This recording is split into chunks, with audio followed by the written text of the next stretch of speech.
Здравствуйте, давайте посмотрим, какие намерения у загаданного мужчины в отношении вас. Какие же намерения у загаданного мужчины в отношении вас?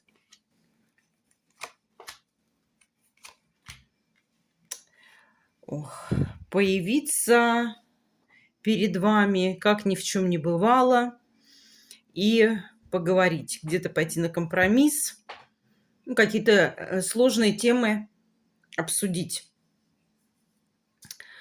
Где-то дипломатия, где-то умение прислушиваться друг к другу.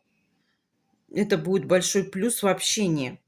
То есть в намерениях сейчас вы требовательно очень, он считает, и постоянно где-то показываете его ошибки, говорите о его недостатках с желанием, с целью сделать его более ответственным, более внимательным, зрелым. Ну вот он в намерениях, да, прислушиваться к вам, хотя побаивается несколько вас.